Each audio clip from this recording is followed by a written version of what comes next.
तो दोस्तों एक बार फिर से आप सबका हमारी इस नई क्लास में हार्दिक स्वागत है। और आप जान रहे हैं कि हमारी जो तूफानी सीरीज है भैया वो रुकने का नाम नहीं ले रही है, ठीक है। और हम फिर से आपके लिए आज जो आपके 30 मिनट में 100 क्वेश्चन जो है वो हम कवर जो है आज की क्लास में करेंगे। देखो अब तक हमने कम से कम 6-7 क्लासेस कवर कर लिए हैं और हर क्लास में 100 क्वेश्चन हम कर रहे हैं और वो भी मिक्स चल रहा है। आपका जीके जीएस का जो भी सिलेबस होता है ना, चाहे उसमें इकोनॉमिक्स हो, ठीक है, साइंस का कोई सो भी हो, चाहे फिजिक्स हो, केमिस्ट्री हो, बायोलॉजी हो, इसके अलावा आपकी पॉलिटी हो, ठीक है, हिस्ट्री में कोई सा भी पार्ट हो, मॉडर्न, एंशिएंट, मेडिवल, कोई भी हो, यानी कि जीके जीएस कंप्लीट आपकी जो है रिवीजन में है यहाँ पे। और ये उन बच्चों के लिए बिल्कुल इंपॉर्टेंट है जो बच्चे एकदम फास्ट रिवीजन करना चाहते हैं चीजों का, ठीक है। चलो तो देखो बाकी के टीचर्स जो हैं वो आप जानते हैं कि भैया 1 घंटे में 20-25 से 30 हाईएस्ट करवाते हैं, लेकिन मैं आपको आधे घंटे में ही 100 सवाल करवा दूंगा, ठीक है। चलो करते हैं स्टार्ट, ज्यादा टाइम खराब नहीं करेंगे। तो यहाँ पे शुरुआत करेंगे। समुद्रगुप्त का जो दरबारी कवि है वो कौन था जिसने जो प्रयाग प्रस्ती है उसकी रचना की थी? बताओ कौन था? तो समुद्रगुप्त का दरबारी कवि बाणभट्ट, हरिसेन, अमर सिंह या भारवी? तो कौन था भैया? हरिसेन था। कौन था? हरिसेन। क्लियर? तो ये सभी को पता होना चाहिए, नॉर्मल से क्वेश्चन है, ठीक है। और यही है किसका? प्रयाग प्रस्ती का। और प्रयाग प्रस्ती से संबंधित एक शब्द और है इलाहाबाद, ठीक है। इलाहाबाद से भी रिलेट करके इस जो है क्वेश्चन को आपको दिया जाता है कई बार, तो ये बात भी आपको याद रखनी है। क्लियर? चलो, समुद्रगुप्त को किस नाम से जाना जाता था? बताओ किस नाम से जाना जाता था? भारत का नेपोलियन, भारत का अकबर, भारत का अशोक या भारत का चंगेज खान? तो समुद्रगुप्त को जो है जाना जाता था भारत के नेपोलियन के नाम से। क्लियर? चलो नेक्स्ट देखो, गुप्त काल का सबसे प्रसिद्ध शासक कौन था? गुप्त काल का सबसे प्रसिद्ध शासक बताओ। कुमारगुप्त, स्कंदगुप्त, घटोत्कच या चंद्रगुप्त द्वितीय? देखो पहले बताओ गुप्त काल की रचना मतलब जो है इसकी स्थापना किसने की थी? इस टाइम में जो वो किसने की थी? श्रीगुप्त ने। श्रीगुप्त का बेटा आया था कौन? घटोत्कच, ठीक है। क्लियर? तो घटोत्कच के बाद आपके चंद्रगुप्त जो है ये आपको देखने को मिलते हैं। तो गुप्त काल का सबसे प्रसिद्ध शासक कौन हो जाएगा आपका? ये चंद्रगुप्त द्वितीय जो है यही हो जाएगा। क्लियर? चलिए, गुप्त काल में एक किताब है कामसूत्र, इसकी रचना किसने की थी? कामसूत्र की रचना कालिदास ने, वत्स्यायन ने, आर्यभट्ट ने या ब्रह्मगुप्त ने? बताओ किसने की है? कामसूत्र की रचना किसने की है? कामसूत्र की रचना की है वत्स्यायन ने। क्लियर? चलिए, स्तूपों के चारों ओर के संलग्न परिक्रमा पथ को क्या कहते हैं? बताओ क्या कहते थे? स्तूप जो होता है उसके चारों तरफ का जो आपका परिक्रमा पथ होता है एक तरह से, उसको क्या कहते हैं? हर्मिका, वेदिका, प्रदक्षिणा पथ या तोरण? तो इसका जो सही जवाब है वो हो जाएगा आपका प्रदक्षिणा पथ, ठीक है। एक मैं आपके लिए वीडियो लेकर आऊंगा इस स्तूप के बारे में और उसमें जो जो चीजें होती हैं, ठीक है, किस पार्ट को किस नाम से जानते हैं वो सब कुछ आपको कराऊंगा उसमें। क्लियर? चलो, हड़प्पा सभ्यता जो आपकी थी उसमें शहरी नियोजन की एक विशिष्ट विशेषता जो थी वो क्या थी? गोलाकार सड़कें, ग्रिड प्रणाली, अनियमित लेआउट या ऊंची मीनारें? देखो ऊंची मीनारें तो नहीं थी, ये भी नहीं थी, गोलाकार सड़कें भी नहीं, तो क्या हो जाएगी? ग्रिड प्रणाली आपकी सही हो जाएगी। क्लियर? चलो, किताब उल रहला सफरनामा नामक यात्रा वृतांत किसने लिखा था? बताओ किसने लिखा है? अलबरूनी ने, मार्को पोलो ने, इब्न बतूता ने या सुलेमान ने? तो किसने लिखा था किताब उल रहला नामक यात्रा वृतांत? किसने लिखा था? बताओ। किताब उल रहला लिखा था आपका इब्ने बतूता ने। क्लियर? चलिए, कौन सा चीनी यात्री नालंदा विश्वविद्यालय में बौद्ध धर्म का अध्ययन करने आया था? तो कौन आया था? हेनसांग आया था शायद, है ना, या फरिहान इत्सिंग सुंगयून आया था? तो मेरे हिसाब से तो भाई हेनसांग आया था, ठीक है, हर्षवर्धन के काल में। चलो, महाभारत के रचयिता जो है वो कौन माने जाते हैं? महाभारत के रचयिता कौन है? वेद व्यास, वाल्मीकि, कौटिल्य या पतंजलि? बताइए जल्दी से, नॉर्मल क्वेश्चन है बिल्कुल, ठीक है, और जल्दी जल्दी चलेंगे क्योंकि तभी आपके क्वेश्चन जो है वो कंप्लीट होंगे, ठीक है। 30 मिनट में 100 क्वेश्चन। चलो बताओ महाभारत के रचयिता कौन है? देखो समझाऊंगा नहीं, आपको पता है तो जवाब दो, नहीं पता है तो उसको पढ़ लेना खुद, ठीक है। ये समझाने के लिए नहीं है, वरना 30 मिनट में 10 ही क्वेश्चन होंगे फिर, ठीक है। ये रिवीजन क्लासेस हैं, आपका रिवीजन हो जाएगा फास्ट। जिन बच्चों को सब कुछ घुमाना है ना एक बार में, तो ये लगा लो हम एक क्लास में कितने कर रहे हैं? 100, है ना। और एक क्लास हमारी सिर्फ 30 मिनट की बैठती है, ज्यादा से ज्यादा 35 मिनट हाईएस्ट, ठीक है। और हमारी जब 10 क्लासेस हो जाएंगी तो 10 क्लास में ही आपके कितने हो जाएंगे? 1000 हो जाएंगे, ठीक है। और एक महीने के अंदर ही कितने होने वाले हैं आपके? 3000। कितने होने वाले हैं? 3000। तो एक महीने में 3000 कर लेंगे। और एक क्लास को आप 1.5 की स्पीड से भी देख सकते हैं या फिर 2 की स्पीड से भी देख सकते हैं। तो 15 मिनट में ही क्लास आपकी खत्म हो जाएगी फिर तो, ठीक है। तो ये लगा लो कि 2-3 घंटे में ही आपके 3 से 4,000 क्वेश्चन वो हैं आपके रिवाइज हो जाएंगे अगर ढंग से करोगे तो, ठीक है। ये उन बच्चों के लिए है जो मतलब दिमाग से तेज, सुपर माइंड है जिनका, ठीक है। चलिए बताओ, तो महाभारत के रचयिता कौन है? महाभारत के रचयिता है भैया वेद व्यास। क्लियर। चलो, रेहला नामक यात्रा वृत्तांत किस यात्री ने लिखा था? Rihla, Al-Biruni, Ibn Battuta, Marco Polo या अब्दुल रज्जाक? तो रेहला को लिखा था आपके किसने? इब्ने बतूता ने, ठीक है। याद करना, पेपर में आते बार बार। बुद्ध के अनुसार जो दुख का मूल कारण था वो क्या है? बताओ। अज्ञान, तृष्णा, कर्म या मोह? तृष्णा है, यानी कि इच्छा ही दुख का मूल कारण है। जितना ज्यादा सोचेंगे उतनी ज्यादा, अगर वो नहीं मिलेगी चीज तो भैया दुख होता रहेगा। क्लियर। चलिए, बौद्ध धर्म का कौन सा सिद्धांत आत्मा के अस्तित्व को अस्वीकार करता है? आत्मा के अस्तित्व को अस्वीकार कौन सा करता है? क्षणिकवाद, ये कोई यार प्रतीत समुत्पाद, भाई थोड़ा ऐसा ही है नाम, ठीक है। चलो कोई दिक्कत नहीं है। अनात्मवाद या कर्मवाद? बताओ क्या होता है? बौद्ध धर्म का कौन सा सिद्धांत आत्मा के अस्तित्व को अस्वीकार करता है? तो इसका जो हो जाएगा वो हो जाएगा ऑप्शन नंबर सी, ठीक है, अनात्मवाद। नेक्स्ट देखो, जैन साहित्य को क्या कहा जाता है? तो जैन साहित्य को क्या बोलेंगे? त्रिपिटक, वेद, सूत्र, आगम बोलेंगे, ठीक है। चलो, निम्नलिखित में से कौन सा ग्रंथ 16 महाजनपदों की सूचीबद्ध करता है? 16 महाजनपदों के बारे में कौन बताएगा? आपने दो ग्रंथ सुने होंगे ना, भगवती सूत्र और अंगुत्तर निकाय हैं जैन धर्म और बौद्ध धर्म के, तो उन्हीं में से है, ठीक है। चलो, अष्टाध्यायी, अर्थशास्त्र, अंगुत्तर निकाय या मुद्रा राक्षसा? बताओ क्या होगा?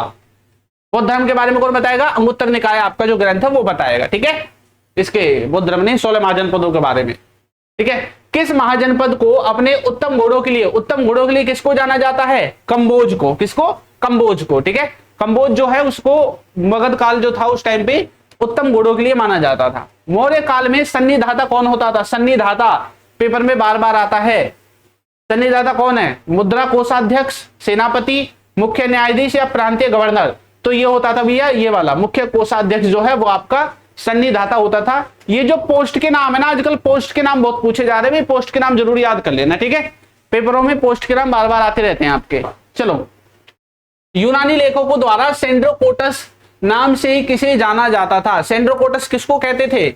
अशोक को नहीं, बिंदुसार को, चंद्रगुप्त मौर्य को, समुद्रगुप्त को? समुद्रगुप्त को भी नहीं कहेंगे। तो दो आपके सामने बच गए, बिंदुसार और चंद्रगुप्त मौर्य। तो बताओ किसको बोलेंगे? सेंड्रोकोटस। तो ये आपके बोलेंगे किसको? चंद्रगुप्त मौर्य को। क्लियर। चलो, मौर्यकालीन समाज को मेगास्थनीज ने कितने विभागों में विभाजित किया था? तो मेगास्थनीज ने कितने विभागों में विभाजित किया था मौर्यकालीन समाज को? 4, 5, 6 या 7? बताओ जल्दी से, तुक्का लगाओ, नहीं पता है तो कम से कम 7 होना चाहिए, है ना। तो 7 ही हो जाएगा। क्लियर। तो 7 भागों में बांटा था, ये ध्यान रखनी है आपको बात, ठीक है। जल्दी बताओ इसका नेक्स्ट का जवाब दो भाई। नेक्स्ट है हमारा, इंडिका नामक पुस्तक किसने लिखी है? इंडिका जो पुस्तक है, किताब है, वो किसने लिखी है? परिहान, हिंसांग, मेगास्थनीज या प्लिनी? बताओ। तो ये आपकी लिखी है किसने? मेगास्थनीज ने। क्लियर। अशोक के स्तंभ पर आमतौर पर कौन सा जानवर उत्कीर्ण नहीं है? अशोक सिंह स्तंभ है ना, उसमें क्या क्या था? क्या क्या भैया? शेर है, ऊंट है, हाथी है, घोड़ा है। देखो इनमें से 3 है और 1 नहीं है, ये पूछ रहा है, मतलब इन तीनों में से एक वो है जो नहीं है, ठीक है। तो हाथी भी हो सकता है, शेर भी हो सकता है, घोड़ा भी हो सकता है या ऊंट भी हो सकता है। बताओ भी क्या नहीं है? अशोक सिंह स्तंभ में क्या नहीं है? अशोक सिंह स्तंभ में ऊंट नहीं है, ठीक है। शेर भी है, घोड़ा भी है और हाथी भी है। क्लियर। भारत का अशोक सिंह स्तंभ है ना, उससे भी पहचान सकते हैं, ठीक है। सिंधु घाटी सभ्यता के किस स्थल से हाथी का दांत का पैमाना मिला है? सिंधु घाटी जो सभ्यता थी वहां में ऐसा कौन सा स्थान है जहां से हाथी का दांत का पैमाना है वो मिला है? कालीबंगा, लोथल, हड़प्पा या मोहनजोदड़ो? बताओ। तो ये आपकी हो जाएगी लोथल। लोथल से क्या मिला है? हाथी का दांत जो है वो मिला है। कालीबंगा किस नदी के किनारे स्थित था? कालीबंगा किस नदी के किनारे है भाई? सिंधु, रावी, घग्गर या भोगवा? तो कालीबंगा किस नदी के किनारे है? घग्गर नदी के किनारे है। क्लियर। चलो, हड़प्पा शहर किस नदी के किनारे स्थित था? देखो पीछे वाला था कालीबंगा, तो कालीबंगा किसके था? घग्गर के, ध्यान रखना है, ठीक है। अब हड़प्पा किसके था? सिंधु, रावी, सतलुज या झेलम? तो ये हड़प्पा सभ्यता में जो हड़प्पा शहर है ये किसके किनारे था? रावी नदी के किनारे था, ठीक है। चलो, सिंधु घाटी सभ्यता के लोगों का मुख्य कार्य मतलब जो व्यवसाय था वो क्या था? तो क्या था? कृषि, ठीक है। कृषि करते थे वो ज्यादा। हर्षवर्धन के शासनकाल का अंतिम जो है समय क्या था, या हर्षवर्धन का जो शासन काल है वो कब खत्म हुआ था? तो खत्म कब होगा? जब हर्षवर्धन की मृत्यु होगी। हर्षवर्धन की मृत्यु कब हुई है? 647 में। 605 में क्या बनता है? राजा बनता है। ठीक है, 605 और 606 के आसपास। क्लियर? चलो, तो इसमें 647 आपका सही हो जाएगा। हर्षवर्धन ने किस धर्म को संरक्षण दिया और बाद में स्वयं भी उसका अनुयायी बन गया? तो कौन से धर्म को संरक्षण दिया था भाई इसने? बौद्ध धर्म को संरक्षण दिया था हर्षवर्धन ने। क्लियर? चलिए, कोशिका में ऊर्जा मुद्रा क्या है? एनर्जी करेंसी क्या है? तो एटीपी होती है। क्या होती है? एटीपी। ठीक है, कौन सा कोशिकांग प्रकाश ऊर्जा को रासायनिक ऊर्जा में परिवर्तित करता है? कौन सा कोशिकांग? Which organelle converts light energy into chemical energy? Light को केमिकल में क्या कन्वर्ट करेगा? माइटोकॉन्ड्रिया, क्लोरोप्लास्ट, राइबोसोम या नाभिक? ये कर सकता है क्लोरोप्लास्ट है, ये करेगा ना। हाँ, क्लोरोप्लास्ट ही हो जाएगा। क्यों भाई? क्लोरोप्लास्ट किस में पाया जाता है? पौधों में। पौधों के पत्तों पर लाइट पड़ेगी तो लाइट एनर्जी को किस में बदल देगा? प्रकाश एनर्जी को रासायनिक ऊर्जा में। ठीक है, और उसमें कन्वर्ट कर देगा जिससे वो अपना भोजन बना लेते हैं। ठीक है, चलो, किस कोशिकांग को आत्मघात की थैली के रूप में जाना जाता है? आत्मघात की थैली कौन सी होता है? गोल्गी उपकरण होता है क्या? नहीं। Endoplasmic reticulum? नहीं। लाइसोसोम या रेटिका? तो लाइसोसोम आपका सही जवाब हो जाएगा। ठीक है, इसी को बोलते हैं। ठीक है, ये कौन से चैप्टर का क्वेश्चन है? सेल का। अगर आपने सेल नहीं पढ़ा है तो सेल पढ़ लो। ये आपका Golgi apparatus, endoplasmic reticulum, lysosome, vacuoles, nucleus वगैरह, ये जितनी भी चीजें पढ़ने को मिलेंगी ये सब के सब आपको सेल के अंदर देखने को मिलेंगे। ठीक है, कोशिका में आरएनए कहां संश्लेषित होता है? आरएनए कहां पे होता है? साइटोप्लाज्म में, न्यूक्लियस में, माइटोकॉन्ड्रिया में या राइबोसोम्स में? तो ये किस में होगा? न्यूक्लियस में होगा। ठीक है, आरएनए किस में होगा? न्यूक्लियस में। डीएनए भी न्यूक्लियस में होता है। ठीक है, गर्भावस्था को बनाए रखने के लिए कौन सा हार्मोन आवश्यक है? तो कौन सा है भैया? लड़कियों में कौन सा पाया जाता है? एस्ट्रोजन। ठीक है, और प्रोजेस्टेरोन या फिर आपका ल्यूटिनाइजिंग हार्मोन या फिर आपका फोलिकल स्टिमुलेटिंग हार्मोन? बताओ कौन सा हो जाएगा? तो लड़कियों में एस्ट्रोजन ये प्रोजेस्टेरोन होगा क्या इसमें? मुझे तो लगा एस्ट्रोजन होगा इसमें। चलो कोई बात नहीं, नेक्स्ट आओ। दुग्ध स्राव के दौरान दुग्ध निष्कासन प्रतिवर्त जो है उसके लिए कौन सा हार्मोन जिम्मेदार है? बताओ, प्रोलैक्टिन, ऑक्सीटोसिन या एस्ट्रोजन या प्रोजेस्टेरोन? प्रोजेस्टेरोन जो भी है, बताओ क्या होगा? दुग्ध स्राव के दौरान दुग्ध निष्कासन के लिए कौन सा हार्मोन जो है वो जिम्मेदार होता है? तो ऑप्शन नंबर जो है वो आपका बी ठीक हो जाएगा, ऑक्सीटोसिन जो है ये हो जाएगा। क्लियर? चलिए, किस हार्मोन की कमी से एडिशन रोग जो है वो हो जाता है? एडिशन रोग किससे होता है? थायरोक्सिन से, इंसुलिन से या फिर आपका कोर्टिसोल एंड एड्रोस्टेरोन से या ग्रोथ हार्मोन से? बताओ किससे होता है? तो ये आपका होगा ऑप्शन नंबर सी से। क्लियर? ये भी आपको ध्यान रखना है, पेपर में ऐसे क्वेश्चंस आते हैं। वृद्धि हार्मोन जीएच किस ग्रंथि द्वारा स्रावित किया जाता है? तो वृद्धि हार्मोन किससे निकलेगा? थायराइड से, अधिवृक्क से, अग्नाशय से या पीयूष ग्रंथि से? तो ये हो जाएगा पीयूष ग्रंथि से। क्लियर? Pituitary gland. नेक्स्ट देखो, सूत्रीय विभाजन जिसको माइटोसिस कहते हैं, इसका मुख्य उद्देश्य क्या होता है? सूत्रीय विभाजन का मुख्य उद्देश्य क्या है भाई? बताओ क्या है इसका उद्देश्य? प्रोडक्शन ऑफ गैमेट्स यानी कि युग्मक का उत्पादन करना, आनुवांशिक विविधता, वृद्धि और क्षतिग्रस्त उत्तकों की मरम्मत करना या गुणसूत्रों की संख्या को आधा करना। तो इसमें क्या हो जाएगा? ऑप्शन नंबर सी ठीक हो जाएगा। माइटोसिस और मियोसिस जो होते हैं एक तरह से ये मतलब प्लांट को रिपेयर करने या नया बनाने के दो तरीके होते हैं। ठीक है, तो देखो ये तो आधा करना नहीं होगा, अलग बात है, आनुवांशिकता अलग बात है और युग्मक ये अलग बात है। ठीक है, तो वृद्धि और क्षतिग्रस्त उत्तकों को मरम्मत करना हो जाएगा। किस रक्त समूह में ए या बी एंटीजन नहीं होता है? ए में, बी में या ए बी में या ओ में? तो किसमें नहीं होगा? ओ में नहीं होगा। क्लियर? चलो, रक्त समूह ओ वाले व्यक्ति के प्लाज्मा में कौन सी एंटीबॉडी पाई जाती है? रक्त समूह जो ओ है उसके व्यक्ति जो है, ओ वाला जो व्यक्ति है उसका जो प्लाज्मा है उसमें कौन सी एंटीबॉडी पाई जाएगी? एंटीबॉडी ए या कोई भी एंटीबॉडी नहीं मिलेगी? एंटीबॉडी ए और बी दोनों मिलेंगी या केवल बी मिलेगी? बताओ कौन सी मिलेगी? ओ वाले में। तो इसमें मिलेगी भैया ए और बी दोनों। क्लियर? चलो, घेगा रोग शरीर में किसकी कमी से होता है? घेगा रोग किसकी कमी से होगा? आयोडीन की कमी से। तो नॉर्मल सा है। ठीक है, आगे आओ। अरे ये रह गया, रुको, ये वाला। एचआईवी मानव शरीर में मुख्य रूप से किस कोशिका पर हमला करता है? एचआईवी जो होता है वो मानव शरीर में कौन सी कोशिका पे हमला करेगा? रेड ब्लड सेल में, व्हाइट ब्लड सेल में, प्लेटलेट्स पर या नर्व सेल में, तंत्रिका कोशिकाओं में? तो एचआईवी किस पे करेगा? श्वेत रक्त कणिकाओं में, व्हाइट ब्लड सेल्स में क्या करता है, हमला बोल देता है। ठीक है, क्लियर। चलो, बीसीजी का टीका किस रोग से बचाव के लिए लगाया जाता है? बीसीजी का टीका पोलियो से, खसरा से, टीबी से या टिटनस से? तो बीसीजी का हो जाएगा किसके लिए? टीबी से बचाव के लिए। क्लियर। चलो, काला अजार रोग किस कीट के काटने से फैलता है? मच्छर, बालू मक्खी या शीशी मक्खी या घरेलू मक्खी? काला अजर किससे होगा भैया? ये होगा बालू मक्खी से। क्लियर। चलो, लौह तत्व की कमी से कौन सा रोग होता है? शरीर में लौह तत्व की जो कमी हो जाती है उससे कौन सा रोग हो जाएगा? घेगो होगा क्या? एनीमिया, सक्रिय या रिकेटस? तो क्या हो जाएगा? एनीमिया हो जाएगा, यानी कि खून की कमी हो जाएगी। ठीक है। बैंक रातों रात अपनी अतिरिक्त नकदी की कमी को पूरा करने के लिए किस सुविधा का उपयोग करते हैं? इकोनॉमिक्स का क्वेश्चन है।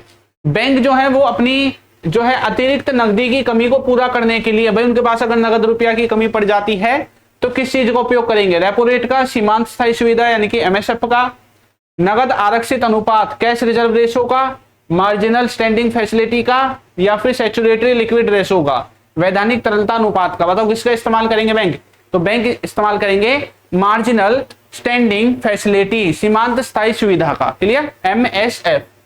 मौद्रिक नीति एमपीसी का पदेन अध्यक्ष कौन होता है? तो मौद्रिक नीति का कौन होगा भैया? वित्त मंत्री, प्रधानमंत्री, वित्त सचिव या भारतीय रिजर्व बैंक ऑफ इंडिया? है क्या होगा बताओ? रिजर्व बैंक का गवर्नर होगा, सचिव होगा, प्रधानमंत्री होगा या वित्त मंत्री होगा? तो इसका कौन होगा? रिजर्व बैंक का जो गवर्नर है वो होगा आपका किसरा? मौद्रिक नीति समिति का पदेन अध्यक्ष होगा आपका। ठीक है, चेयरपर्सन होगा। देखो, मौद्रिक नीति समिति की बैठक एक वर्ष में कितनी बार होनी चाहिए? भाई 4 बार तो होनी चाहिए कम से कम। ठीक है, तो ये हो जाएगा आपका। मुद्रास्फीति के दबाव में आरबीआई आमतौर पर खुले बाजार की क्रियाओं के तहत क्या करेगा? मुद्रास्फीति के दबाव में, ठीक है, मुद्रास्फीति हो गई है, उसके दबाव में आरबीआई आमतौर पर खुले बाजार की क्रियाओं के तहत क्या करेगा? परचेज गवर्नमेंट सिक्योरिटीज यानी कि सरकारी प्रतिभूतियां खरीदेगा, या फिर सरकारी प्रतिभूति बेचेगा, सोना खरीदेगा या विदेशी मुद्रा खरीदेगा? तो क्या करेगा भैया? हैं, ताकि मुद्रास्फीति जो है वो थोड़ी सी कंट्रोल हो जाए तो क्या करेगा? सरकारी प्रतिभूति बेचेगा, सेल्फ गवर्नमेंट और sell government securities. Clear, sell कर देगा उनको। यदि आरबीआई सीआरआर बढ़ता है, ठीक है, तो बैंकों की ऋण देने की क्षमता पर क्या जो है असर वो पड़ेगा? आरबीआई का सीआरआर बढ़ता है, कैश रिजर्व रेशो, तो क्या पड़ेगा भैया बताओ? लेंडिंग कैपेसिटी विल इंक्रीज यानी कि ऋण देने की क्षमता बढ़ जाएगी, घट जाएगी, कोई प्रभाव नहीं पड़ेगा, या ग्राहकों की मांग पर निर्भर करता है? तो सही जवाब हो जाएगा घटेगी। क्लियर, अगर सीआरआर बढ़ता है तो बैंकों की ऋण देने की जो क्षमता होगी वो क्या हो जाएगी? घट जाएगी। क्या हो जाएगी? घट जाएगी। क्लियर। चलो नेक्स्ट देखो, नगद आरक्षित अनुपात सीआरआर, ठीक है, कैश रिजर्व रेशो बोलते हैं इसको, कौन तय करता है? वित्त मंत्रालय, भारतीय स्टेट बैंक, भारतीय रिजर्व बैंक या भारतीय बैंक संघ? तो इसको कौन करेगा? भारतीय रिजर्व बैंक जो है वो आपके क्या करेगा? तय करेगा। ठीक है, सीआरआर रेशो को। उपभोक्ता मूल्य सूचकांक सीपीआई में वृद्धि का क्या कार्य है? कंज्यूमर प्राइस इंडेक्स में बताओ। वस्तुओं और सेवाओं की कीमतों में गिरावट होगी, उपभोक्ताओं की क्रिया शक्ति में वृद्धि होगी, उपभोक्ताओं के लिए जीवन यापन की लागत में वृद्धि होगी, केवल निर्यात की कीमतों में वृद्धि होगी? तो क्या होगा? क्या होगा अभी बताओ? तो ऑप्शन नंबर जो सी है वो आपका ठीक हो जाएगा। उपभोक्ताओं के लिए जीवन यापन की लागत में क्या होगी? वृद्धि होगी। क्लियर। चलो, थोक मूल्य सूचकांक WPI यानी कि होलसेल प्राइस इंडेक्स का पूर्ण रूप क्या है? बताओ क्या है इसका? Work price index, wholesale price index, तो ये हो जाएगा, मैंने बता ही दिया आपको। क्लियर। चलिए ठीक है भाई, चलो आगे आओ। नेक्स्ट देखो, उपभोक्ता मूल्य सूचकांक सीपीआई का फुल जो है भैया रूप क्या है? पूर्ण रूप क्या है? Consumer price index. ये हो जाएगा option number B. Clear, full form भी आ जाती है कई बार, तो याद कर लेना। उपभोक्ता मूल्य सूचकांक सीपीआई का प्राथमिक उद्देश्य क्या है? इसका उद्देश्य क्या है भाई सीपीआई का? उद्योगों के लिए उत्पादन लागत का निर्धारण करना, सामान्य आबादी पर मुद्रास्फीति के प्रभाव को मापना, सरकारी राजस्व का अनुमान लगाना, निर्यात आयात की कीमतों का विश्लेषण करना। तो क्या होगा? उपभोक्ता मूल्य सूचकांक का प्राथमिक उद्देश्य क्या है? तो ऑप्शन नंबर जो बी है वो आपका ठीक हो जाएगा। क्लियर। चलिए, WPI की तुलना में CPI को अधिक व्यापक क्यों माना जाता है? बताइए, WPI की तुलना में CPI को अधिक व्यापक क्यों माना जाता है? क्योंकि इसमें अधिक वस्तुएं शामिल हैं, क्योंकि इसमें वस्तुओं और सेवाएं दोनों शामिल हैं, क्योंकि ये पूरे देश के लिए गणना की जाती है, क्योंकि इसका आधार वर्ष अधिक हाल का है, यानी कि अभी का है, रिसेंट का है। तो ऑप्शन नंबर जो बी है, क्योंकि इसमें वस्तुओं और सेवाएं दोनों जो होती हैं वो शामिल होती हैं। WPI में वस्तुओं की कितनी प्रमुख श्रेणियां शामिल हैं? बताओ, WPI में वस्तुओं की कितनी प्रमुख श्रेणियां जो है वो शामिल हैं? 2, 3, 4 या 5? तो सही जवाब हो जाएगा 3 श्रेणियां शामिल हैं। क्लियर? चलो, CRR पर RBI बैंकों को कितना ब्याज देता है? ब्याज दर के अनुसार, बाजार के दर के अनुसार, एक निश्चित दर पर कोई ब्याज नहीं देता, या रेपो रेट के बराबर देता है? तो सही जवाब हो जाएगा कोई ब्याज नहीं देता है। CRR पर RBI बैंकों को कोई भी ब्याज नहीं देगा। भारत में सबसे ऊंचाई पर स्थित रामसर स्थल कौन सा है? सबसे ऊंचाई पर स्थित कौन सा है? तसो मोरिरी झील है, यही होगा भाई। ठीक है, तसो मोरिरी झील जो है वह सबसे ऊंचाई पर स्थित रामसर स्थल है। क्लियर? रामसर स्थल से भी क्वेश्चन आ जाता है, कितने रामसर स्थल हैं, या किसी का नाम पूछ लेगा कहां पे है, ऐसे पूछ लेता है। क्लियर? चलो, पवन ऊर्जा के उत्पादन में कौन सा देश विश्व में अग्रणी है? सबसे आगे कौन है भैया? चीन है पवन ऊर्जा में। ठीक है, भाबर के दक्षिण में स्थित तराई क्षेत्र की प्रमुख विशेषता क्या है? भाबर जो है, भाबर के दक्षिण में स्थित जो है तराई क्षेत्र है, उसकी विशेषता क्या है? यह शुष्क और बंजर भूमि है, यह कंकड़ पत्थरों से भरा एक ऊंचा पठार है, यह दलदली नम और घने जंगलों वाला क्षेत्र है जहां भूमिगत नदियां फिर से सतह पर आ जाती हैं, या फिर यह जलोढ़ मिट्टी से बना एक उपजाऊ क्षेत्र है? तो ऑप्शन नंबर सी आपका ठीक हो जाएगा कि यह दलदली नम और घने जंगलों वाला क्षेत्र है जहां भूमिगत नदियां फिर से सतह पर क्या कर देती हैं? आ जाती हैं। क्लियर? तो ऑप्शन नंबर जो बी है वो आपका इसमें एकदम राइट हो जाएगा। नेक्स्ट देखो, थार मरुस्थल में सिंचाई के लिए बनाई गई सबसे बड़ी नहर परियोजना कौन सी है? थार मरुस्थल में कौन सी बनाई गई है भैया? इंदिरा गांधी बनाई गई है। ठीक है, इंदिरा गांधी आपकी ठीक हो जाएगी सिंचाई के लिए। क्लियर? ग्रहों की गति के नियमों का प्रतिपादन किसने किया है? ग्रहों की गति किसने दी है? फिजिक्स का है भैया ये। ठीक है, चलो बताओ किसने दी है? निकोलस कोपरनिकस ने दी है, गैलीलियो ने दी है, ठीक है, जोहानसन केपलर ने दी है, या आइजैक न्यूटन ने? न्यूटन ने नहीं दिया, केपलर ने दिया है। किसने? केपलर्स के नियम होते तीन नियम दिए थे इसने इसमें। ठीक है, ग्रहों की गति के लिए। ठीक है भाई, चलो क्लियर? चलिए, तो भाई आज की क्लास को ना मैं यहीं पे करता हूं। ठीक है, इसका आगे के जो क्वेश्चन है वो मैं आपको कल करूंगा। ठीक है, क्योंकि आज मेरे पास थोड़ा टाइम कम है, तो आज भी हमने साइड क्वेश्चन कर लिए, कोई दिक्कत नहीं है। ठीक है, एक आध क्लास में कभी कभी टाइम कम होता है तो कोई दिक्कत नहीं है। कल की क्लास में पूरे के पूरे 100 मिलेंगे, और इससे पहले भी मैंने सभी क्लासेस में 100 कराए हैं। इसके आगे के जो 40 है वो कल की क्लास में फालतू करा देंगे। क्लियर? चलो, तो मिलेंगे नई क्लास में, तब तक के लिए सभी बच्चों को टाटा बाय बाय।